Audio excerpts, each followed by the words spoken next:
And we're live. Hey crafters, welcome to This Crafty Life Live, the show where two crafters spend an hour feeding their addiction to all things crafty. And they're going to bring you along for all the fun.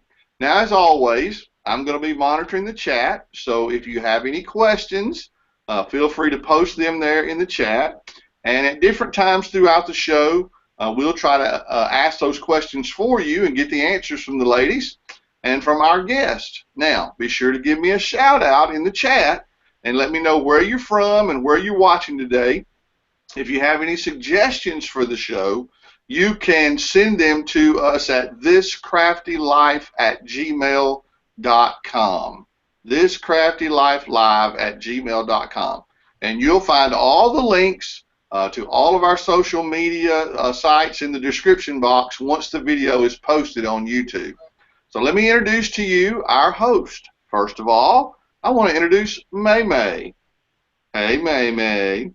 I'm sure that you recognize her from her YouTube channel, where it's called Maymay Made It, and where she does everything from paper crafting to upcycle projects. She also designs her own line of clear stamps and has a couple of stamp clubs that you can join and be a part of if you love stamping. Now, if you love to art journal, Maymay also has a special Facebook group that does scripture art journaling called Hide His Word in My Heart. Oh, and did I mention that she is a self-proclaimed Periscope addict? Wow, she is. Please say hello to Maymay, everybody. Welcome her in today. Hey, guys. And then second, I want to introduce to you Melody Lane. And I know you recognize her from her YouTube channel too, where she does all kind of amazing tutorials. She is a Cricut product expert. I always try to slow down to make sure I don't mess that up. A Cricut product expert. And she can answer all of your questions that have to do with the Cricut and teach you everything you need to know. Now, she also designs her own line of digital papers for all you paper crafters out there. Now, Melody is I'm sorry, she's a craft hoarder. She just is. But she admits it, so it's okay for me to say it. Now, I hope that you are looking forward to a great show, okay? So, if you like, another thing from Melody, if you like craft hoarders and you're one too, and you even are willing to admit it, she's got a Facebook group for you too. So if you guys are craft hoarders, look her up on Facebook at Craft Hoarders, and you can find her. Now, as I said before, you can find all the links to Maymay and Melody's social media sites in the description box below, as well as the information for our guest today. So everybody, say hello to Melody Lane. Cool. What's going on today, ladies? Well, I have to introduce you guys. This is our moderator extraordinaire. This is Vinny. He is my better half, and he is also going to monitor our chat. Yes, I said it. Do you see your face? At least you admitted it this time. I admitted it today.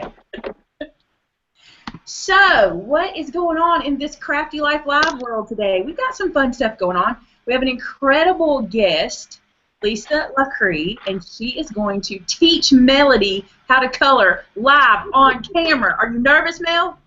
Extremely nervous. I feel like, I don't know, like a little girl who's going to get in trouble. No, you can't get in trouble. We actually laughed about that on Periscope. Somebody said, I hope Melody doesn't get put in timeout. She won't get put in timeout. She's going to do good. Melody, I have to say this for Melody before we get started. I'm just going to say, Lisa is like Melody's favorite. I hear about Lisa all the time. I do. Every time I talk to Melody, you've got to see this that she did. She loves Lisa. So I'm excited to see what comes out of this pairing today. This is going to be good. Before we get started, though, we want to do a couple of things. Little fun thing, couple of things. First off, Melody has something exciting to tell you guys about. It's getting that time of year, and she's created something that you guys are going to like. Tell them about it, Mel. I have a new line of digital paper out. It's called Carol. And it's like fall. I have some here that I printed. I didn't print up for the show, but there's some here. And there's one I want to show you. I have all these in different colors. I created these on my iPad Pro, and then I actually drew this. And it's much easier to draw on the iPad Pro. I just have to say that to draw to color with colored pencils. But there's one paper here. I just thought of this. I didn't even talk about this. This paper, I have to say, when I first did this paper and looked at the colors, I thought, oh, that's really ugly. But then the more I looked at it, I thought, oh, that would kind of be cool for like a fall scene. And then I thought it would be great to cut leaves out of. Oh, it would. Yeah, it would be awesome for leaves. Hold it really close. That is pretty texture. I like that a lot. Well, I do too, but at first I thought of vomit. I really did. I'm like, oh, that's disgusting. But too much candy Halloween happens. The more I liked it, the more I look at it, the more I like it. So I included it. So where can we get that? Huh? Where can we get that if we want it now, that vomit paper? Way to go. You did it. MelodyLaneDesigns.com. And I named this after Carol Prevost. She's on my design team, and she has asked me for like probably 8 months now to have these colors. She wanted more earth tones and fall colors and stuff. So I named this one after her. Before we go anywhere, I see a question. Because you guys, I get to be in chat later because Melody's going to be busy, so I get to be in the chat. I'm so excited. So I've already got it down here. And the question is, what is the cost of digital papers, Mel? This set, you get 20 or 21 different images, and you get 4 of each image because you get them in 12 by 12 or 8.5 by 11, and in JPEG and in PNG. So this one is $5.97. But there's codes out there, and I'll do a special code for this one. I'll have the code in the link later because I didn't set it up. I didn't think of it. But I'll give you guys a code for 40% off. So I'll post that after the show on our blog post, and we can also put it in the description of this video and in our Facebook group. So you got to come back and check for the code. Very good. And now, maybe remind me to make a code. I will. I made a note. I've got my notes going down here, so because the links that we talk about, we don't get up where we're supposed to get them, but we are. We said in our Periscope that we had some juicy dirt on Leo and Dreaming Tree. There's no dirt. It's just good stuff we want to tell you about. But we were like, we'll get you over here if we say there's juicy dirt. In reality, Leo has just released a new fall set. And Mel, is that the one I saw with the lantern with the leaves? Is that the one that, is it in there? Yeah, it's really pretty. And if people don't know what we're talking about, Leo and Dreaming Tree, he was our last guest on the show that was on my channel. So that was a really great show. We learned a lot about him and about SVGs and stuff. Yeah, his website is...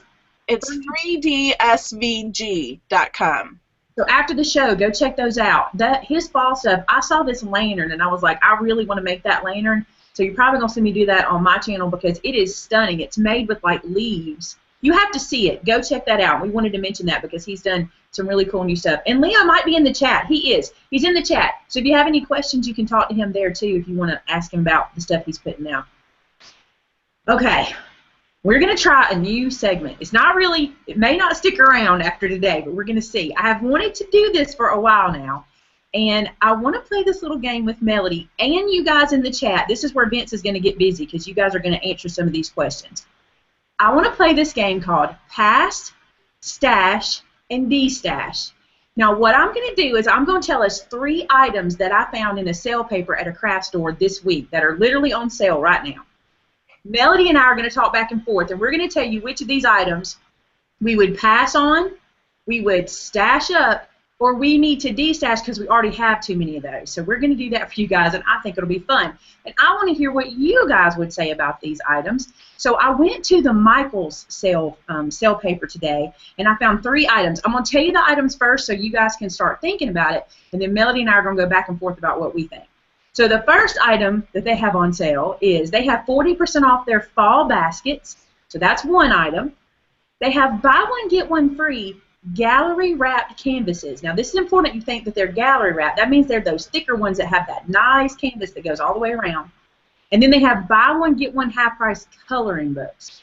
So I'm going to bounce back and forth with Mel. So the first thing I want to know is what item you would completely pass on out of that. The baskets, the canvases, or the coloring books, Mel? Okay, you're asking me? Yep. I think I will pass on the baskets just because I've had so many baskets and they get dusty and I hate cleaning them. You have a good point about the dust. I forget about that. Yeah. I love baskets, though.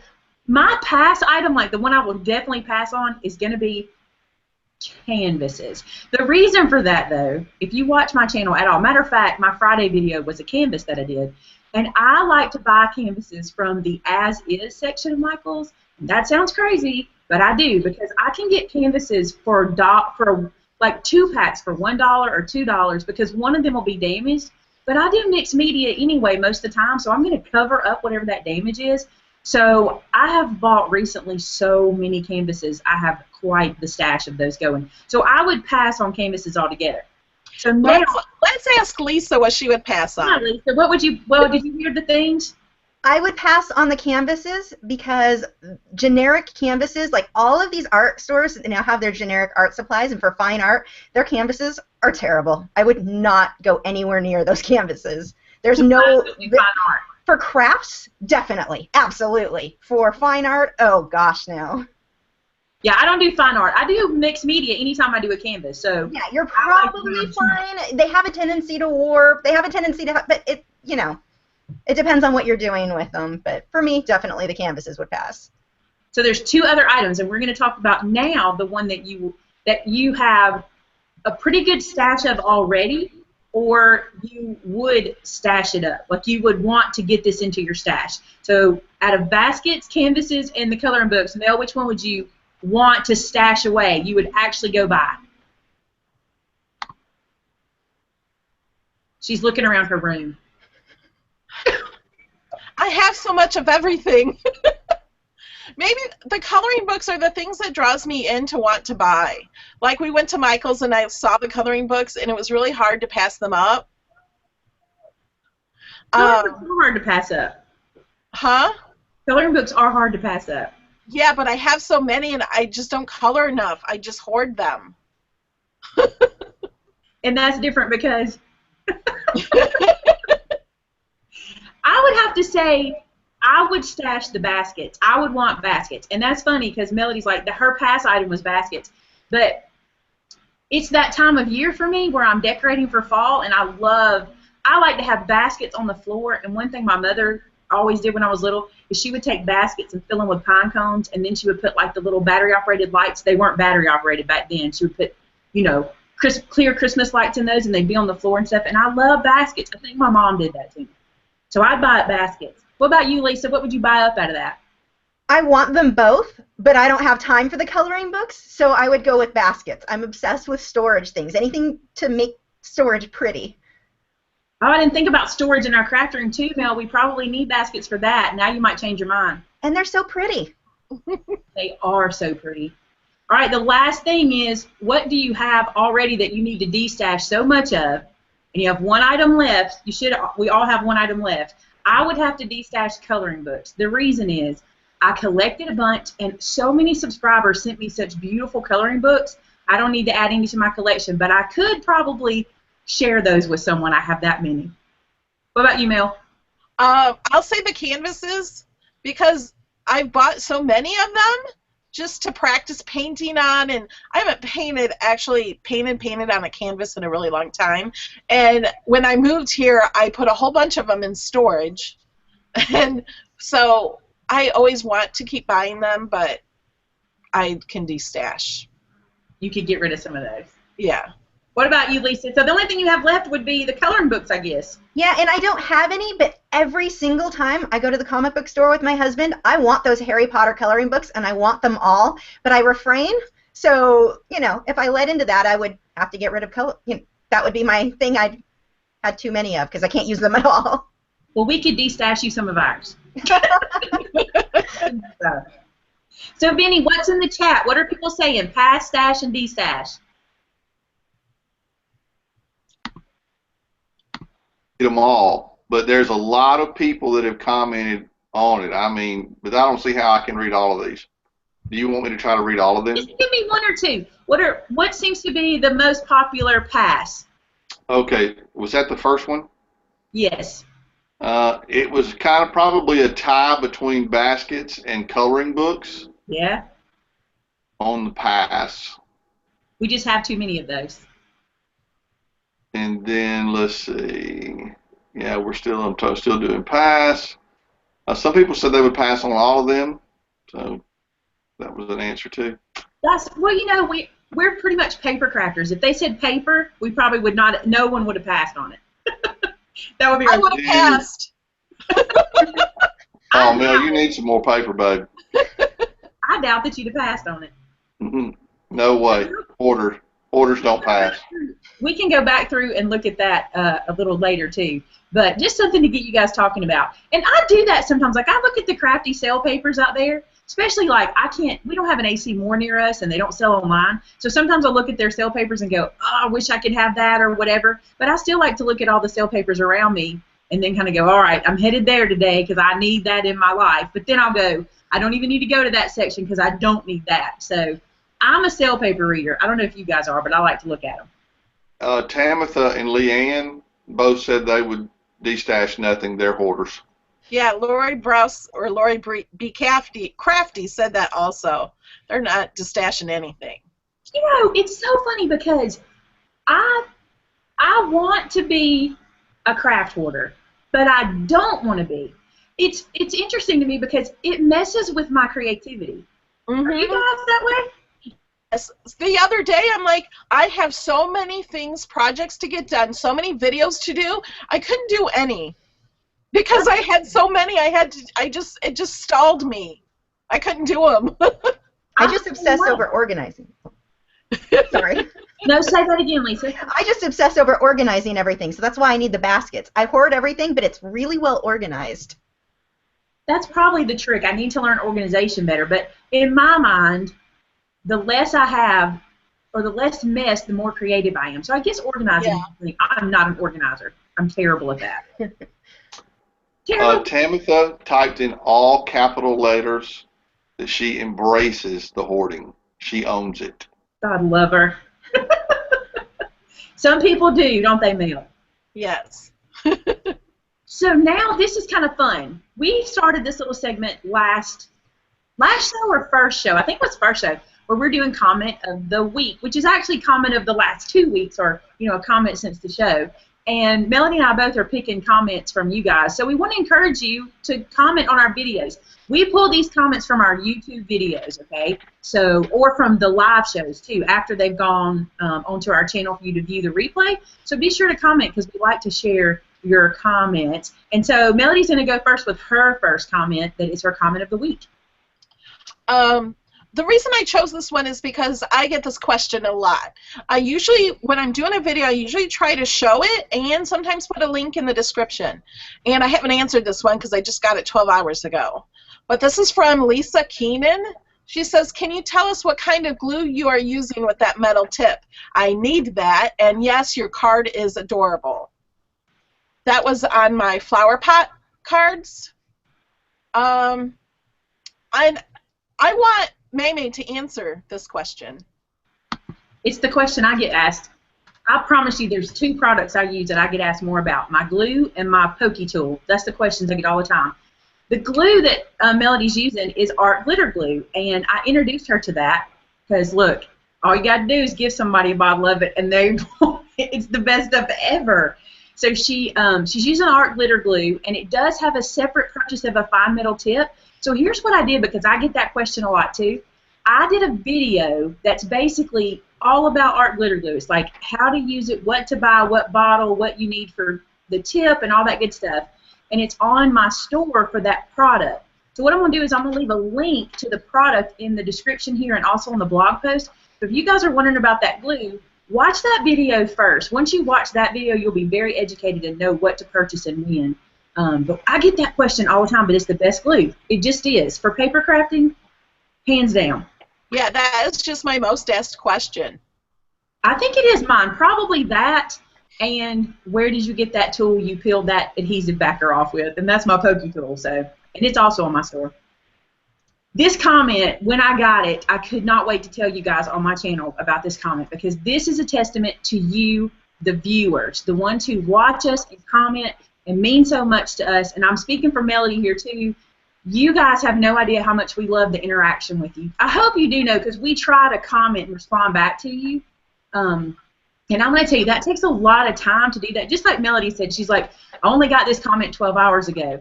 She's probably just like, I try to answer everything in 24 hours. That's what I give myself.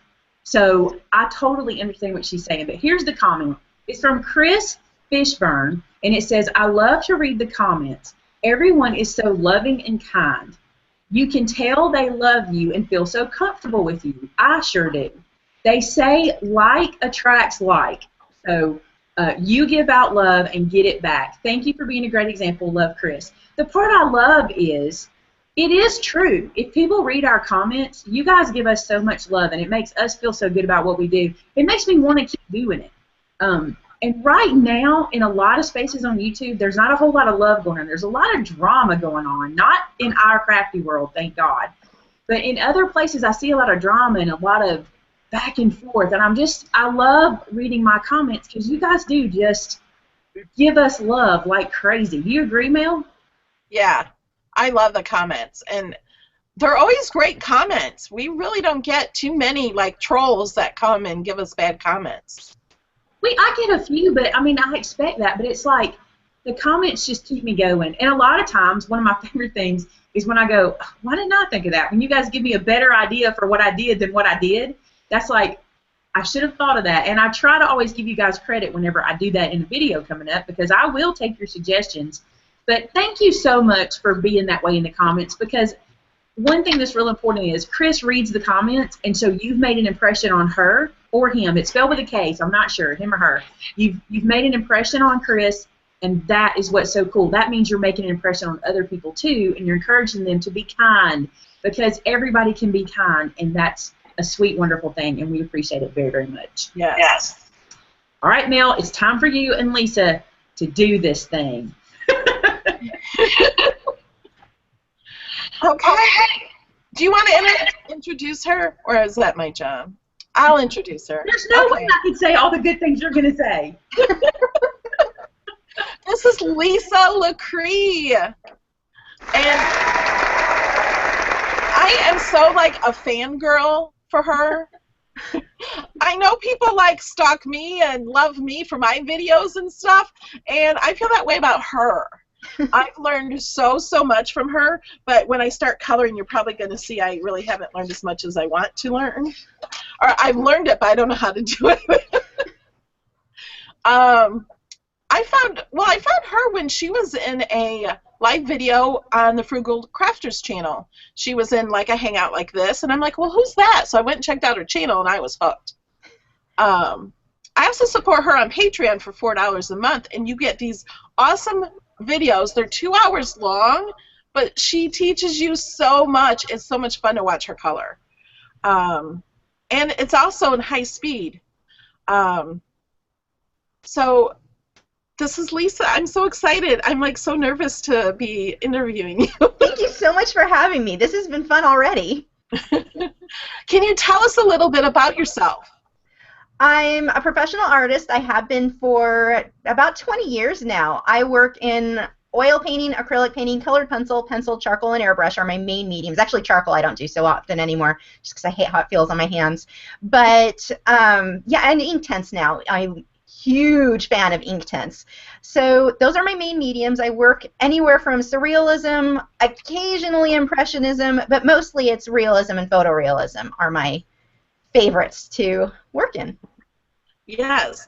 And some of the people follow me, especially in the Craft Hoarders group, and see all these colored pencils I keep buying. Well, it's Lisa's fault. Yeah, I blame me for that buying. To Lachri Fine Art, spending your paycheck one video at a time. Yeah, because my most recent pencils are the ink tints. I love those so much. And oh, wait a minute. Here's a project I started with the ink tints. I don't know if you guys can see. That rainbow I did with the Inktense, it was so much fun. And but it takes me forever to finish anything. The Cricut drew this out, and so I thought, oh, I'm gonna color a rainbow with my new pencils. Can you give us, a lot of the people watching have colored pencils, and I think that is my favorite thing to watch you do, because it's so incredible. Like, we've seen people paint oil paintings and acrylics and things, but colored pencils, I've never seen anything like what you do with colored pencils. I just think it's amazing. Can you give us some tips for beginners that have colored pencils? My first tip, the biggest tip I can give you, and it really would relate no matter what medium or even with crafts, is that there's no magic fairy dust involved. You have to put in the work, and what you do to start with, probably going to be pretty terrible. Don't let that frustrate you. I think that's the thing that I'm seeing so often in a lot of the colored pencil groups, especially for beginners right now, is that they'll do like 3 or 4 drawings and it's not what the professionals are doing, and they get frustrated, and it doesn't look good enough, and it's like there's no portal, there's no fairy dust that you can sprinkle on yourself or a portal you can go through to instantly be amazing. It's going to take practice. We all go through some terribly ugly stages, and that's okay. That's a part of the process. So I would say just don't be frustrated with it. Know that that's where we all started. I mean, the stuff that I started with was horrible. It looked like Tim Burton characters, and I meant for them to be realistic. So it would have been great if that was my intent, but it wasn't. And so we all go through that. Just don't think that you get to skip to the end. You have to put the footwork in to get to that point. So it's just a lot of practice. That is so true, because like I want to be 25% as good as you, and I can't. I have to practice and practice, and I know I have to practice. Yeah, the videos and books and tutorials, they're so great because I think they'll get you there faster, but you still have to put in the footwork. It's just a difference of running versus walking. And when I am coloring, I have you in my head telling me, you have to layer so much before you use the mineral spirits or the, that you use. And I'm like, I'm doing it, and I'm thinking, like, no, I think she wants more layers. More layer, always more layers. I think the biggest mistake that I see people make is that they call things finished too soon. They get, maybe a quarter of the way through the project, and it's not bad or wrong, it's just not finished, but they call it finished. If they kept working on it, then that would be a big thing. Plus, remember with colored pencil, you want to work in a light hand. If you're pushing too hard too early on, that will limit how many layers you can get, so don't, start jamming the paper in. If you need to blend, either more layers, depending on which method you want, or I see someone laughing here, or it's not at you, I'm sorry. I'm not laughing at you. I should not be in the chat. We know I'm not allowed to do this, but I'm in there, and so they're saying funny stuff, and that's why I'm No, but just lots of layers, and watch the way you're blending. If you're blending with odorless mineral spirits, you can really work in light layers without ever damaging the tooth of your paper, so you can do so many of those layers. So yeah, you're right. That would pretty much be what I would always be telling you, more layers. Yeah. And, well, see, that is something new that I've learned from you, because when I would do with colored pencils, it was like when I was a kid, I didn't know you put 2 colors on top of each other. I've never done that before. And so, like, seeing the way you do the realistic face and the colors and the tones, it's incredible. They look like photographs. And so it's just amazing and entertaining just to watch. I'm just amazed at your and we had a few questions from some of the people in the group. Vince, are you writing them down? Because there's been several great questions for her. Yeah, the first one came from Tamitha. She asked, what's a good coloring pencil set for beginners that's not Prismacolors? Well, many of my fans know I am not a fan of Prismacolor, so that's fairly easy for me to answer. I would say for beginners, no matter where you're at, I would rather someone start with the best pencils, because you're going to learn the most from them. If you start with, a generic pencil brand, they don't blend. They don't do the same thing that my pencils use. So I would say my 2 favorite brands are Polychromos and Luminance. Polychromos by Faber-Castell, Luminance is by Caran d'Ache. They are both, all of the Luminance are light fast. all but like 2 of the polychromos are light fast. So you've got great sets there. And if for people, one of the biggest questions I get is, well, what if I can't afford the full set? Because they are fairly expensive. I get that. Get a handful of colors of good pencils. That is better than a huge set of crappy pencils. You can do so much with just a few. Work on your values and getting layers and blending and that sort of thing. You're going to learn a lot more from that than a full set of pencils that won't do any of those things well. Can you explain to our viewers what light fast is? Light fast is basically there's a rating system that we use, and it determines how fast a product or a color will fade when exposed to light.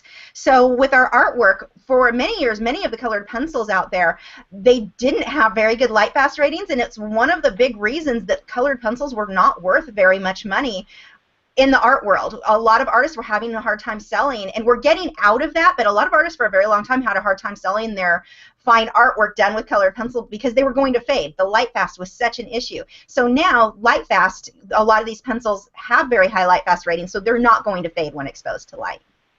Can you say those names again, the polychroma? Say it again and a little slower so they can. The chat's asking about that. I have the polychromos right here. Yes. Let me click on you 1 second. Okay. And that's by Faber-Castell.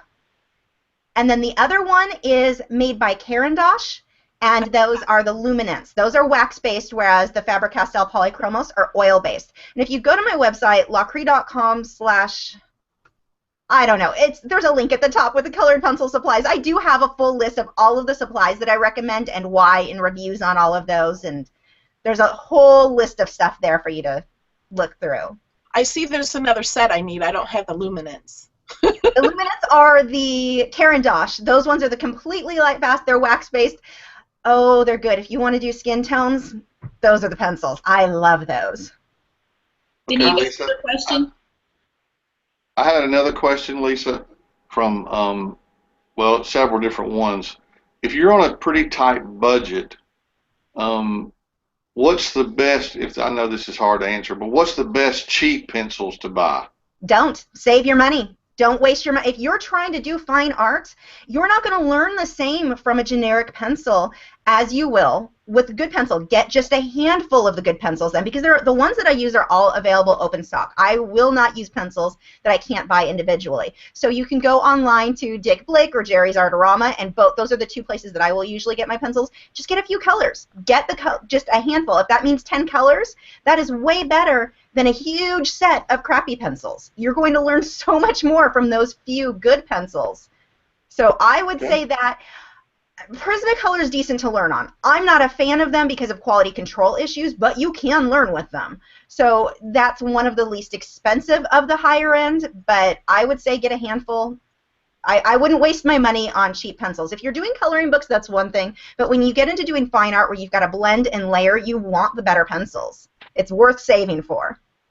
Okay, since you mentioned the blending, we had several questions about blending and where do you start in the blending process?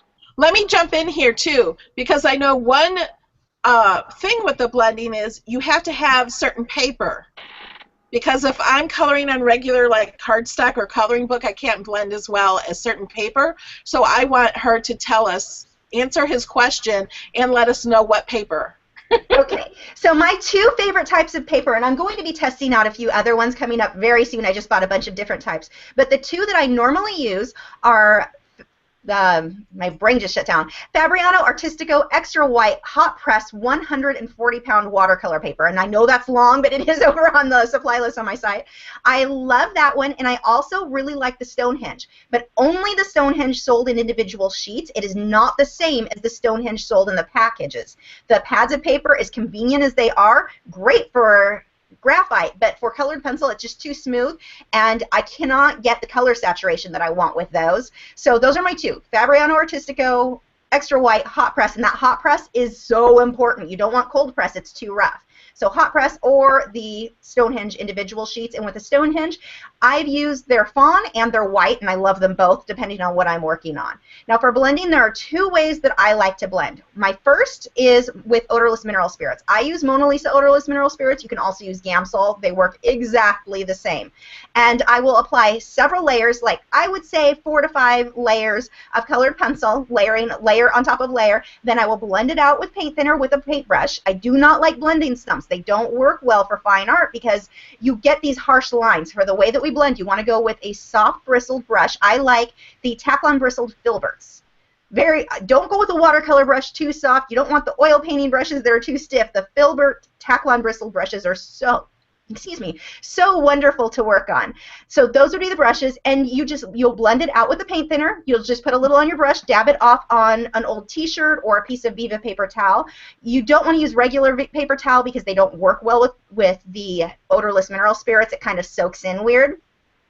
And I will blend that out with the paintbrush, let it dry completely. Depending on the paper you're using and how much paint thinner you used, it may take 30 seconds to dry. It may take 30 minutes to dry. It just depends on how much you used in which paper. Stonehenge is really absorbent, so that's when it's going to take longer.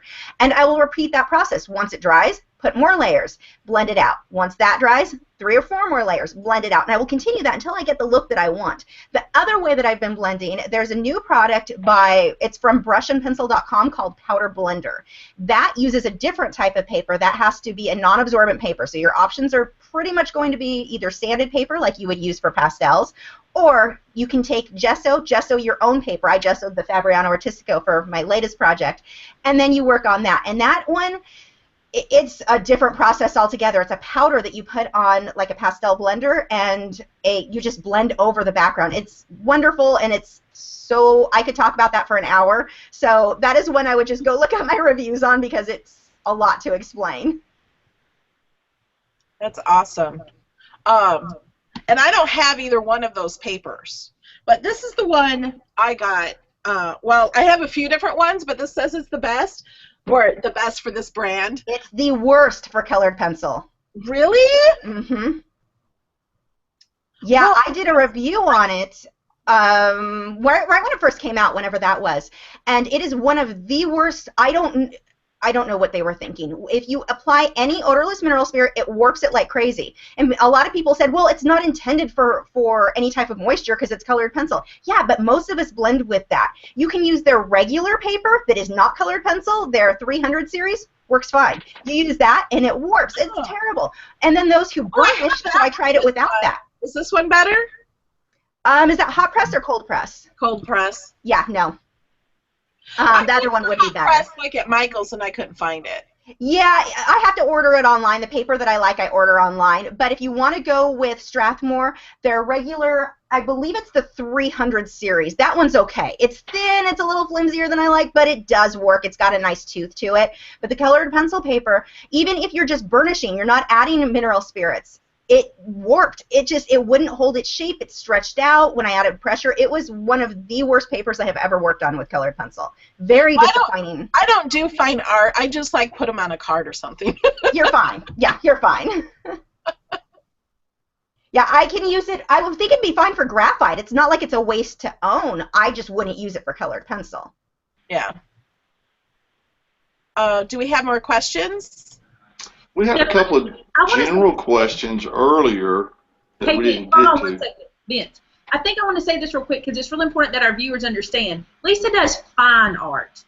So a lot of her sells her art. Yeah, we need to make sure that we're explaining that because if you're a crafter, like if you're like me and you're just coloring on a card and sending this, it's not the same. You don't have to invest the same. But if you want to do the kind of stuff Lisa does, she does incredible fine art. So I just want to clarify that because I don't want anybody to feel like I noticed in the comments some people are on a fixed income, and we totally understand that. And so I would rather for you to color with something than not color because I think coloring is good for us.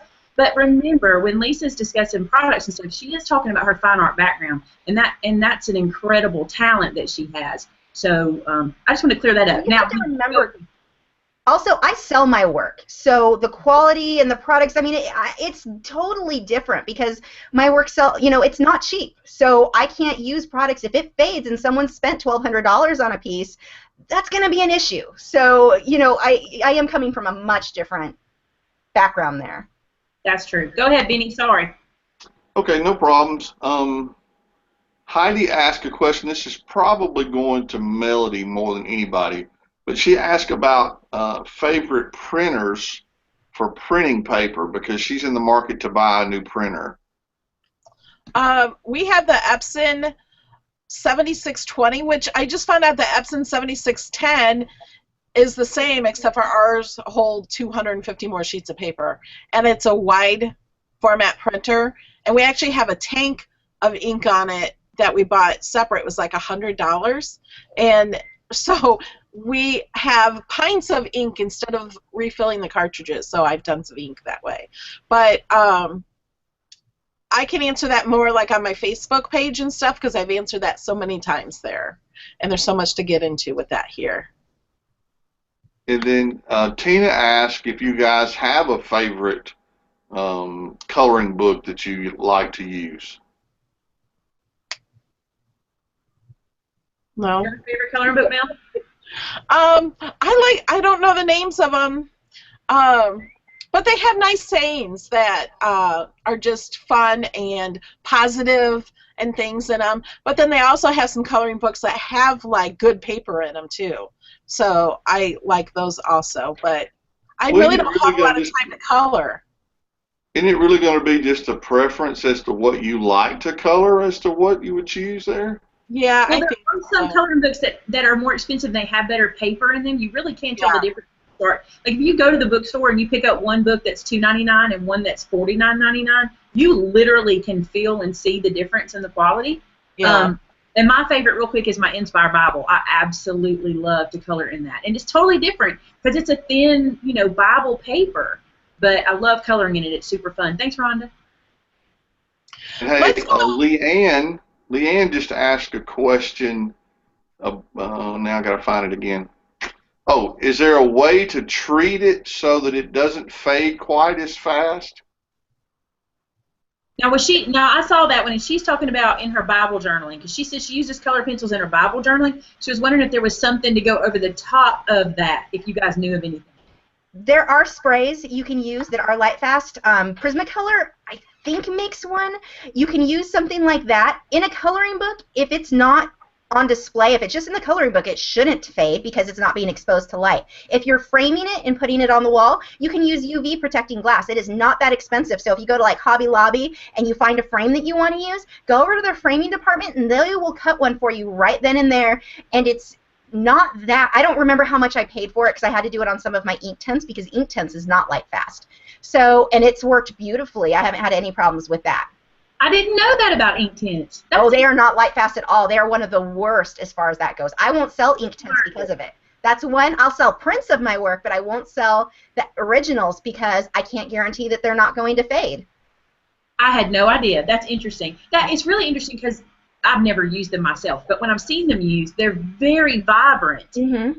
You're saying that vibrancy doesn't stick around in the light. No, not at all. I've sprayed mine with a UV protecting spray, and I put it behind UV glass, and it's not faded at all in a year of being displayed on my wall, one of them that I displayed. I've not put it in the direct sunlight, though. That's going to be a separate test I'm going to do later. But, yeah, it's basically the more water you add, the less light fast it gets to, so it's hard for them to come up with ratings. What they have as their ratings when it's dry, not at all the same as the rating it would be when it's had water diluted in it. How interesting. Yeah. Okay, let's go ahead and start our demonstration that I'm so nervous about. Now, the first thing I'm going to say is you are not going to finish this, so don't stress yourself out or feel like you're going to rush. We're going to do a few layers, and chances are any mistakes you make are the same mistakes other people, would want help with. Okay, so I have my screen. Can you guys see this? Do you have it on me, maybe? Yep, that's beautiful, Mel. You did great. You're done. No. Perfect. This is a picture I just got from Google. I just Googled butterfly. And this is something I learned from Lisa. You have to have something to look at in order to color. because that is my main problem. When I try to color in a coloring book, I'm like, oh, what color do I use for this? What should I, I'm just doing it from my head, and it doesn't help. Coloring from a picture does help. Yes. And she also taught me something, because on this paper here, this was my first drawing attempt to try to draw that butterfly. It didn't work.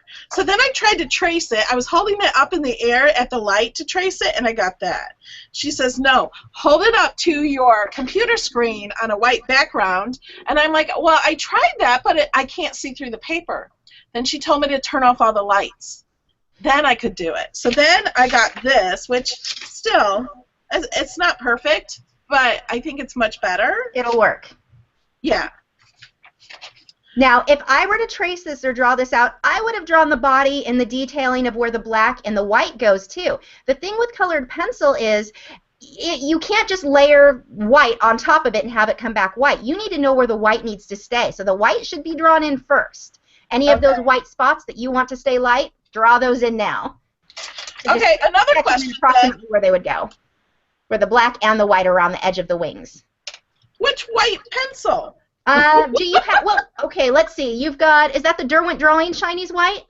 I think this is Derwent Graphite. Not that. Not that, no. I just knew you like the Derwent. That is the Graphy Tint, is it? This one? I can't Graphite. Graphy Tint. Yeah, that one you will not use with your colored pencil because it's water-based. You don't want to use water-based products with your oil and wax-based pencils because you'll run into archival issues later on. Thanks. I had no idea. I just bought these at the art store. I love the Graphy Tint, but yeah, only by themselves or with graphite. Now, here's the Prismacolor. You did like the Prismacolor white, use that. correct? Yes. That will work fine. And I don't know what this is. Oh, this is Caran d'Ache. Which one is that? Supra Color 2? Soft? Let's put that one to the side. I believe that's a watercolor pencil, and I could be wrong. I do know I don't have it, so we're not going to go with that one. And then this is the Inktense? Nope, that's the same thing as the Graphy Tint. It's water-based, so we're going to go with the Prismacolor. And then I have this one, Progresso Koh-i-Noor? No.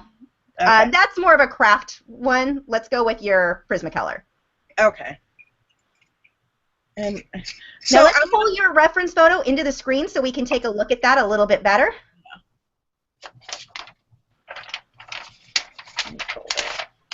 So we can see that and your project. Yeah, there we go. And then move your project down for us. Perfect. Okay. So I want you to sketch out where the black on those wings are going to go. You can sketch that out with black first. Don't color it in. I just need a sketch of where that goes. Okay. Because you need to know where to put purple and where to put black and then where to put the white dots.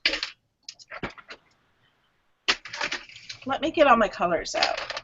Now with colored pencil, one of the biggest tips I can give you, draw out everything. Get all of your little details in there before you ever start coloring. And if your drawing isn't quite right, either start again or just trace it. You will learn so much more by tracing than by drawing things over and over and over again incorrectly. Tracing is one of the best ways for you to learn to draw accurately. And people will always argue about that with me, but I've been teaching for 17 years, and trust me, it works.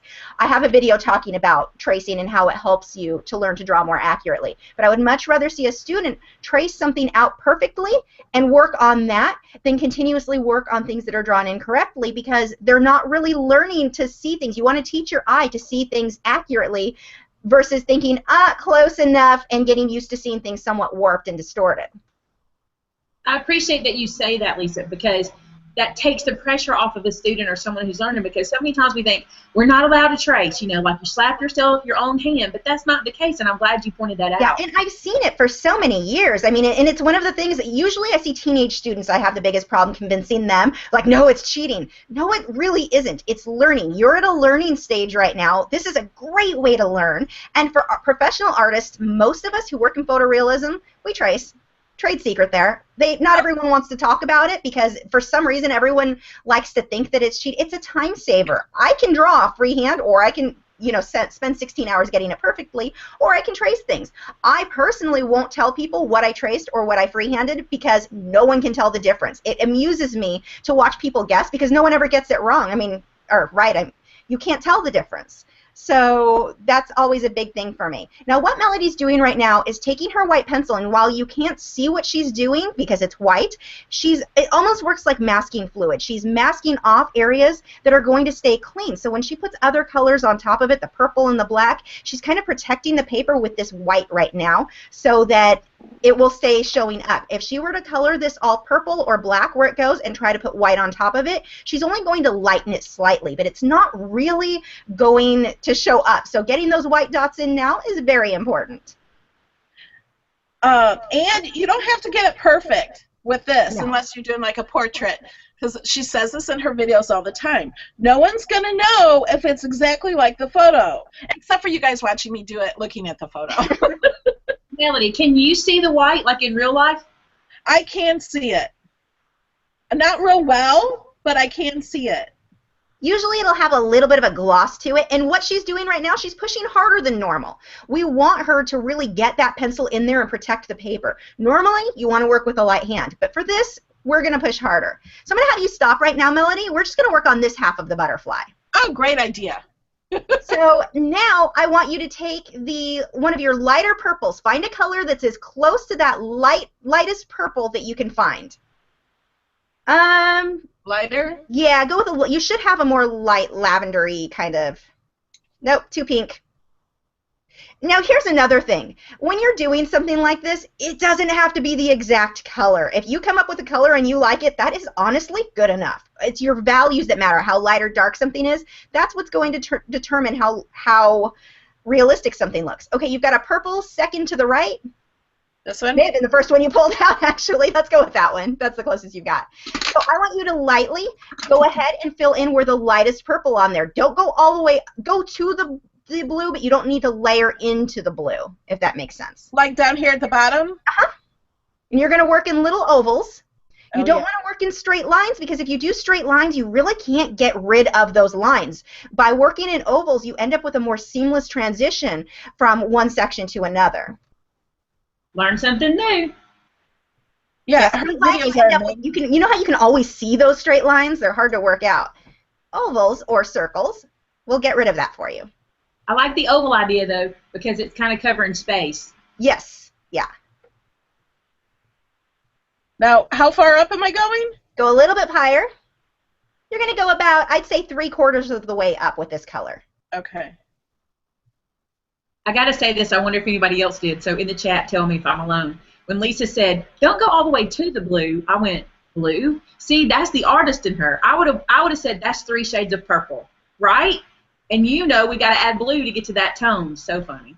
And I have in the link we'll be talking about later, there will be a link for you guys that will show you a video with some color matching tools that you can use both with Photoshop, or you can get free apps for your phone that will help you to know what colors things are. Because sometimes, like here, you looked at it and you would have thought purple, but it really needs blue to it.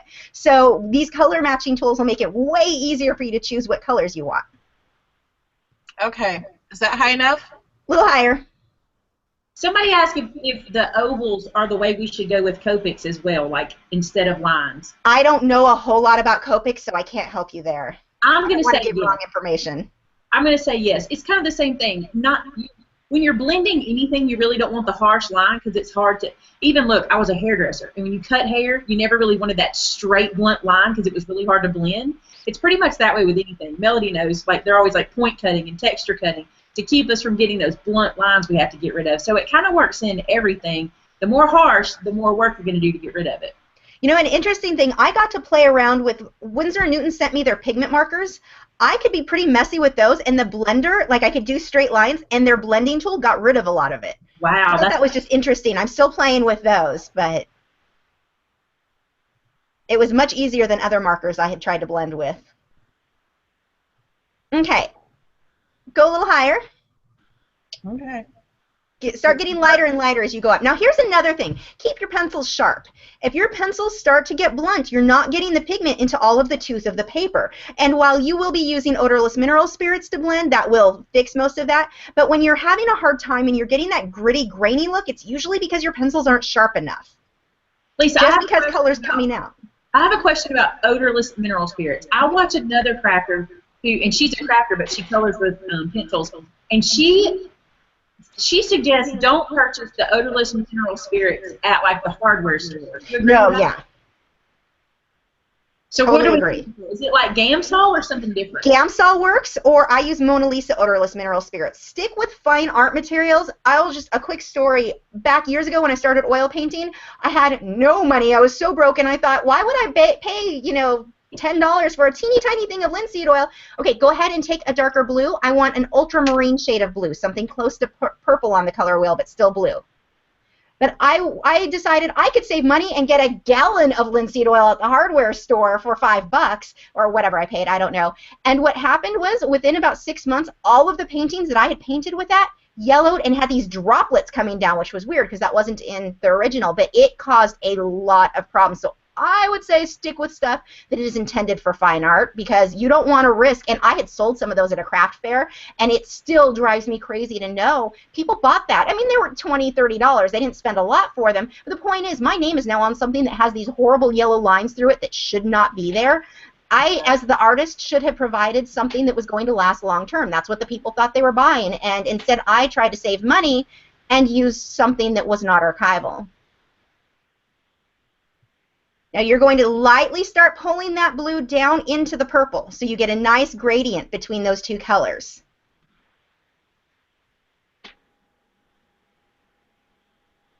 Maymay, do we want to tell them our secret word and tell them what our giveaway is?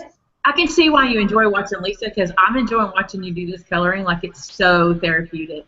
Like, I could just sit here and watch. Yeah. We have a secret word, and Melody is giving away a $25 gift card today as our giveaway. And is it choice, Melody? Yeah, wherever they want it for, anywhere. Choose where you want that $25 gift card to come from, so that'll be up to you guys. And our secret word is one that Lisa chose, and I'm going to let her tell you what it is. It is fairy dust. So remember fairy dust. That's the word. Do not, now listen, here's how you use it. In the blog post that we will link below, there'll be a rafflecopter giveaway, and your answer for that giveaway is fairy dust. Don't put it in the comments of the video. That does not enter you. You have to enter through the rafflecopter. And like I said, that'll be in the blog post link that'll go live usually about 10 minutes after the show because the show has to kind of process and stuff before it goes live. Vinny, while she's coloring this, do you have any questions? We really haven't had that many that you haven't answered or asked yourself. Do I the go question lower? that you asked about Copics, Tanya did clarify that she was saying that working with Copics is kind of the same as working with pencils. Was that a question or a statement she had? Well, I think that was a statement that she said based on the question that you asked on her behalf a little while ago. But either way. Got it. My bad. Melanie, another color? I want you to take your purple and I want you to layer it back up over this. And the color that you just used is not quite purple enough, so you're going to take an even more blue color after you do this, and we're going to layer up on the upper section to really pull that blue down. More blue? Yep, more blue. So first, the first purple you took, I want you to go over everything with your first purple, your blue and your purple. Your first light purple that you used. Okay. So we're going to go back up over this. Over everything. Over the previous purple too. What needs to happen in order for the odorless mineral spirits to work, you need enough pigment on the paper. And so you're going to do several layers. And it doesn't have to be several layers of different colors. It can be several layers of the same color as long as you've got enough pigment on the paper. Now that may make you think, well, I'll just push harder and that will get the pigment on there faster. You don't want to do that because that's going to damage the tooth of your paper, which limits how many layers you can do. So you're going to do lots of layers in a light hand like you're doing here. Remember to keep working in your ovals. Do you have a way to focus? You're a little blurry, or is that just the internet connection? I can't see. Let me see. Is that better? Much better. Thank you. Much better.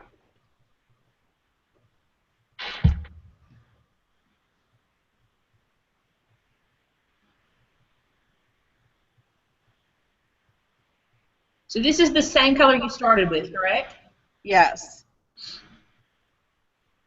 And I can see the white dots that I also put here. You can see through the purple. Now, ideally, if you want something to really stay white, try not to put other colors over it. But you'll see when we blend this out with the paint thinner how much those are still going to show through. Okay, now the purple that you have on top, or the blue that you chose, was really a purple. So I need you to choose a real blue this time. But I want you to show me what it is before you start. Or let me see. What name is that? Indentring?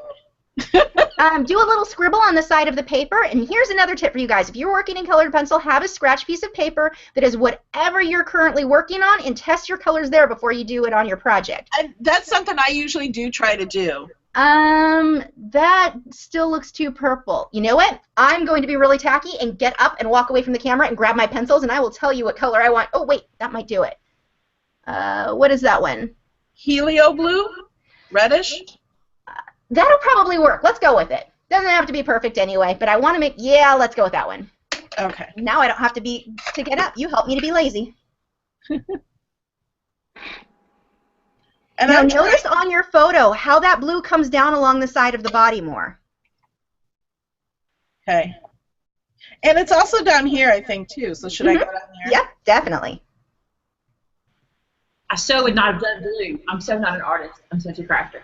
And anybody can, no matter what you're doing. If art interests you, don't let it scare you.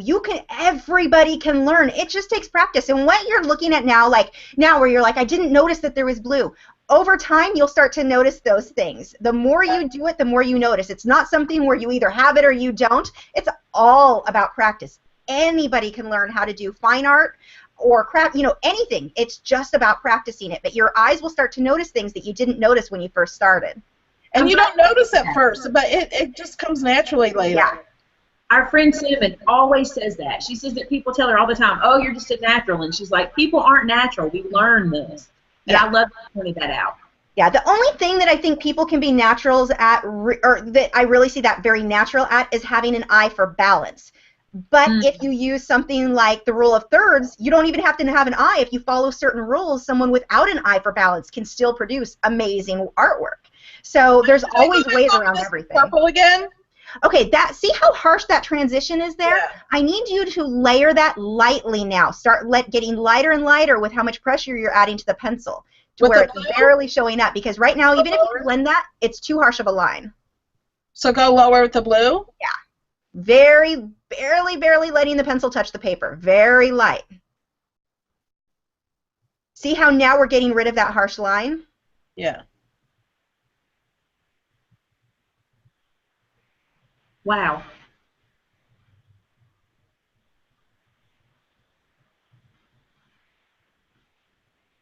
Now, how much of this is those pencils?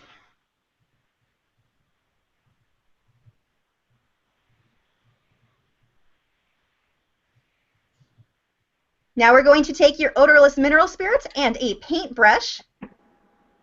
Now that's something I learned from you, is a paintbrush, and I hate using anything else but a paintbrush. Mm-hmm. Me too. Now, do you have your paper towel handy or an old rag? No. Let me get it real fast. Okay. Because you don't want to just dip the paintbrush into your paint thinner and go straight onto the paper. It's going to be way too much. You're going to oversaturate it. If it happens, it's not the end of the world. It's just going to take a lot longer to dry. So you're going to dip that into your paint thinner and then dab it onto your paper towel. And then just start here and... Start with the light and work up. Because what happens is that paintbrush, as you work on the dark areas, it's going to pick some of that pigment up onto the paintbrush, and it'll smudge more onto the light. So if we start light and work to dark, then you're not really having them create a bit more of that muddy look. I mean, these colors together aren't going to create mud either way. Now see how the white that she previously did, how it's showing through? When she did that white, she used a wax-based pencil. It has to be wax-based for that to really work. Use the wax-based pencil, and she pushed really hard with it so that it protected the paper. So now as she's layering, that still shows up, those white dots. Do I need more? If it's starting to dry, yeah, you can dip a little bit more on the paint thinner, and don't forget to dry it onto your paper towel. That, by the way, is not Viva paper towel, so not the ideal. No, I did buy Viva because of that, but I don't think I got it out yet. You can also, if you've got an old T-shirt that you're not going to wear, that's just like old rags, that will work too. But I did buy Viva just because you told me to. I'm sorry? Aren't Viva kind of like shop towels too? They're very cloth-like, so yeah, I think they could be used in a shop, but they're very cloth-like, so paint thinners don't just absorb. If you put one drop of paint thinner on a normal paper towel, it just kind of spreads out. If you do that with paper towel or the Viva, that doesn't happen. Okay, Mel, what kind of paintbrush are you using? This one is actually the first time I've ever used this one. This was just a Martha Stewart one. I don't know. It looks like a Taklon bristled round. Yeah, I don't know. Okay, so you've got to let that dry. Don't work over it again. You're done with that for now. Okay. While that dries, you can start working on the black. And that's what I like to do. When you watch my videos where I'm jumping around a lot, one of the reasons is that I'm letting one area dry. And I don't want to waste time. I want to keep working. So now I can work on, in this case, would be the black. Now here you've got to be a little bit more careful with those white dots. If you can work around them, that would be ideal. Okay. And we're almost out of time. So I want to, in our Facebook group, I showed some pictures of your artwork, and 2 of them are not done with colored pencil. So I want to share that because I told me I'd find the answer in our show. Can you guys see the picture? We can. Now, to be fair, one of the colored pencils has an airbrushed background, but the majority of it is still colored pencil. Yeah, I did say in the group the main focal point. Yeah. I watched that video last night. But a lot of people got the answers wrong. And I just think it's amazing what you can do with colored pencils. And you can see all these images really good in the group. I posted them all individually, not just in this collage here, so you can look at it bigger. But can you tell us which ones are done with the colored pencil? You want me to let that cat out of the bag now? Yes. Numbers 1, 2, and 3 are colored pencil. 4 and 5 are acrylics. And I think a lot of people guessed that number 1 was not colored pencil, and that's one of the reasons why you are so amazing. And that was a 3-week project. It's 11 by 14. It took me 3 weeks to do that one. Colored pencil is a very slow medium, and I think that's a big thing that people misunderstand too. They think that they're going to get a project done in a night or 2. You're probably not. It's going to take you a long time, so just be patient with it. Plan on spending a very long time with this medium. That was one of the questions I was going to ask. I forgot about is how long does it take you to do a painting with the pencils? Because it takes so long. Your 2-hour videos are sped up. Mm-hmm. You know. Yeah, I've been including some real-time clips into that and then speeding up the portions that are just a rinse and repeat type of thing. But you're right, they are sped up. I usually have 6 to 8 hours, sometimes 12 hours. I think the sea turtle was probably, I'd say, between 12 and 15, 16, I forget. But that was a lot of footage, and it took 3 weeks total time. But normally I have a project done in a week, and it's usually actual video time of working, not counting sharpening pencils, getting up to get a drink, that sort of thing. It's probably about 8 or 9 hours. That does not mean I could sit down and get something done in 8 or 9 hours because, again, you've got the pencil sharpening times and when you need to take breaks and such because you can't stare at it that long. Now, if I do an airbrushed background like I did on the butterfly, that does save me about 2 or 3 days worth of work. And that is just amazing. Those stems on that flower are done with colored pencil. To me, that looks like a photograph. That was probably the easiest part of the whole piece, too, and it's just a matter of paying attention to where the lights and the darks go. My colors weren't even exact. They were close, but they weren't exact. I wasn't worried about that. As long as my values, how light my lights were and how dark my darks were, and I had those in the right location where the lights and darks went, that's what makes it look realistic, not choosing the exact right color. That has very little to do with it. It's so much more about your values. Yeah. So, do we have anything else, Maymay, that we need? Because I don't have time to finish this. Oh, no. That was a good demonstration, though. You did a really good job blending that. Vince, I don't want to miss any questions. Did you have any questions you needed to cover? And No, I can go back over that I've this. noticed that we didn't already ask. I can go back over this now, you know, that it's dry, and do it again and blend it even more. Yeah, you can do it as many times as you need to, as long as you're working with a light hand, until you get the color saturation exactly what you want. There is a question real quick, Lisa, before we go, because since we brought out the mineral spirits, what paintbrushes do you recommend?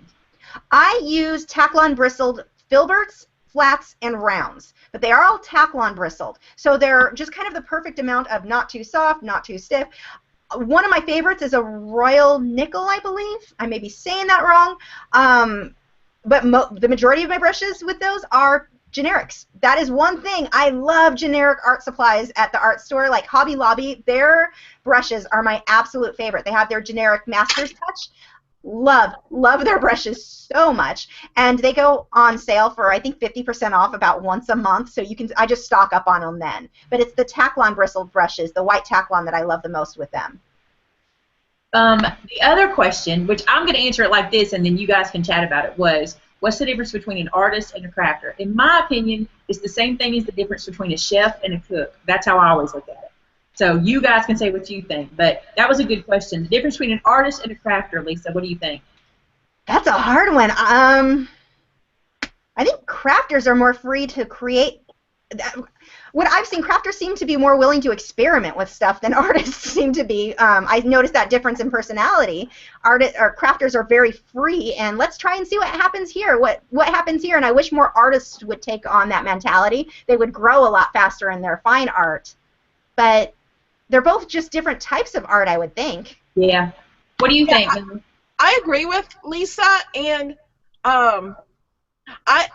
I consider myself a crafter, not an artist, because if I was an artist like her, I would have to practice just the, drawing and the painting and this type of thing, and I wouldn't have time for the other things. And like, I do just like to get something, let's try this, see what happens. That's pretty much what I do, is let's try this, let's try something different. And I think artists, most of them stay within what they're comfortable with, I think, and what they're talented at and what they're good at. Let's also clarify, I think Lisa was saying Teflon, T-E-F-L-O-N? Taklon, T-A-K-L-O-N. Glad we clarified, because I didn't know either. Taklon. So that, because someone's asking about the brush. Again, it's Taklon. Yeah. And that's the bristles, correct? That's the type of bristles? Okay. Yes. So I think we answered it. I think we got most of the questions answered. There are a couple more questions, but I'm afraid that they need more time than we have right now. But if you guys will ask those questions in the comment section of this video once it goes live, I will be sure to forward those to Lisa and get her answer and put them there for you guys so you'll know. I don't think it'd be like a a paragraph or an essay. I think you could answer them pretty quick, but I think they kind of open up other. Chances are I have a video on whatever question someone has. More likely than not, I've got a video answering it, so I can just give you links to those. Perfect. And you could probably find some answers on her website too. Yes. Notice that she's got her website there. It's www.lachri.com. And then I'm sure that leads you to everywhere else, correct, Lisa? I actually have a gift for you guys who are watching. If you go to lachri.com/crafty, there is a 2-hour version of my bee and colored pencil that you guys, it's normally just available for those on Patreon, but I've gone ahead and made that available for you guys if you want to watch that tutorial. So I'm talking over that and giving you tips there. Yeah, and I highly recommend watching her 2-hour video tutorial. It's very nice to sit and relax and watch and learn so much. We have one more thing we need to announce, Melody. I almost forgot. Our mugshot winner. For those of you who don't know, if you're a member of our Facebook group, we have a little contest we call Mugshots, where you take a selfie of yourself and post it for us, and it gets you into the drawing to win one of our This Crafty Life mugs. And this week's winner, there's the mug. Let me click on Mel. There she is. She's showing you what the mug looks like. So we have a winner for this week. Are we ready? We need the drum roll, but we don't have it. She might have it. Melody's always got her sound. I got it. There it is. The winner is Leanne Spivey, and the reason is because we love that bird on your head. You guys, she had a bird on her head, and it was a double mugshot. It was the bird mugshot and also Leanne. And we're going to post her picture in our Facebook group, and I'll also put it in the blog post so you can see it in case you don't follow us on Facebook. All right, guys, I encourage you to check out all our links. They'll be below.